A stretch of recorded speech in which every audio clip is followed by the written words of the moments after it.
அதிமுக எம்எல்ஏக்களை சுதந்திரமாக நடமாட விடக்கோரி சென்னை பெருநகர காவல்துறை ஆணையர் அலுவலகத்தில் புகார் மனு அளிக்கப்பட்டுள்ளது. இந்த மனுவை பெருநகர காவல்துறை ஆணையர் நேரில் பெற மறுத்துவிட்டதாக முன்னாள் அமைச்சரும் ஸ்ரீவைகுண்டம் தொகுதி எம்எல்ஏவுமான SP சண்முகநாதன் குற்றம் சாட்டியுள்ளார். சசிகலா ஆதரவு எம்எல்ஏக்கள் கூவத்தூர் உள்ளிட்ட பகுதிகளில் தங்க வைக்கப்பட்டிருக்கின்றனர். இவர்கள் அனைவரும் வெளியுலக தொடர்பின்றி அடைத்து வைக்கப்பட்டிருப்பதாகவும் இவர்கள் அனைவரையும் சுதந்திரமாக நடமாடவிட நடவடிக்கை எடுக்க வேண்டும் எனவும் சென்னை பெருநகர காவல்துறை ஆணையர் அலுவலகத்தில் சண்முகநாதன் மனு அளித்துள்ளார். மேலும் அந்த மனுவில் கடந்த 5ஆம் தேதி நடைபெற்ற அதிமுக எம்எல்ஏக்கள் கூட்டத்தில் தங்களிடம் மிரட்டி கையெழுத்து பெற்றதாகவும் இதனால் சசிகலா, எடப்பாடி பழனிசாமி ஆகியோர் மீது நடவடிக்கை எடுக்க வேண்டும் என்றும் அவர் கூறியுள்ளார்.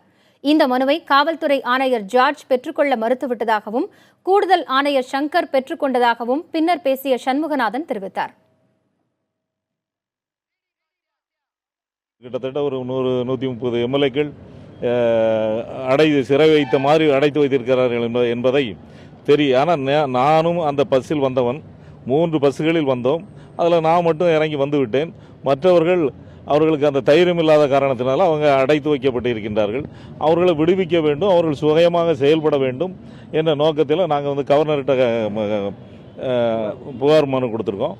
அதே போல் டிஜிபிகிட்ட புகார் மனு கொடுத்துருக்கோம். அதே போல் இங்கே கமிஷனர்கிட்ட புகார் மனு கொடுக்க வந்த நேரத்தில் கமிஷனர் எங்களை பார்க்க மறுத்து விட்டார். அதனால் அவர் சங்கர் அவர் பேர் சங்கர்னு எழுதிச்சு, அவர் இணை கமிஷனர்னு நினைக்கிறேன். அவர் தான் வாங்கினாரே தவிர ஸ்டேஷனில் இருந்து கொண்டே கமிஷனர் இந்த மனுவை வாங்க மறுக்கிறார்.